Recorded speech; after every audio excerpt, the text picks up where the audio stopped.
آپ جب اہل اسلام کے علم الکلام کا مطالعہ کرتے ہیں تو یاد رکھ لیجئے کہ تمام انبیاء کرام علیہ السلام نے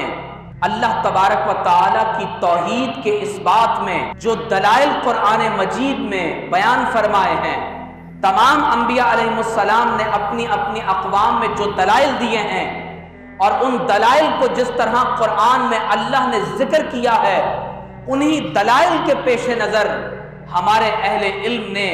اس علم الکلام کو مرتب فرمایا ہے، جس کا موضوع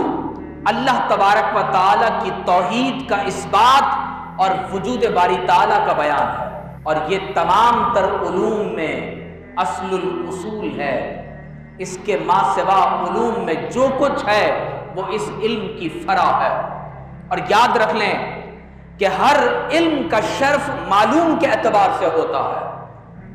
اگر آپ انسانوں میں سے کسی تاریخی شخصیت کا علم حاصل کرتے ہیں تو آپ کے علم کا شرف اور علو مرتبت اس تاریخی شخصیت کے مقام اور مرتبے کے اعتبار سے ہے۔ اگر آپ کسی تاریخی شخصیت سے اوپر اٹھ کر کسی اللہ کے ولی کے بارے میں زیادہ تحقیقی رجحان رکھتے ہیں تو آپ کے علم کا شرف اسی شخصیت کے بیان اور مرتبے کے اعتبار سے ہے۔ اگر آپ کے علم کا معلوم اور موضوع اور عنوان اللہ کے رسول علیہ السلام کے صحابہ اور اہل بیت ہیں تو آپ کے علم کا شرف ان مقدس ہستیوں کے اعتبار سے اسی درجے اور مقام میں ہے۔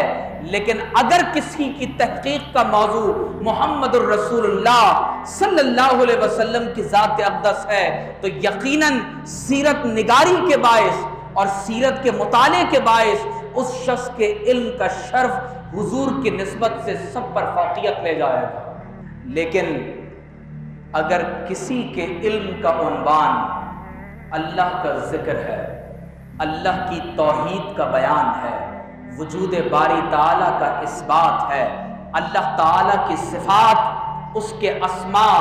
کلمات اور اس کی توحید کا بیان ہے، اور جو لوگ شرک کرتے ہیں ان کا ابطال ہے، تو اس پر تمام اہل تفسیر کا اتفاق ہے کہ کیونکہ علم کا شرف معلوم کے شرف کے ساتھ ہوتا ہے تو جو پروردگار عالم کی توحید، اس کی ذات کے اثبات، اس کے اسماء، صفات اور کلمات کا علم رکھتا ہے، یہ علم تمام تر علوم پر فوقیت رکھتا ہے۔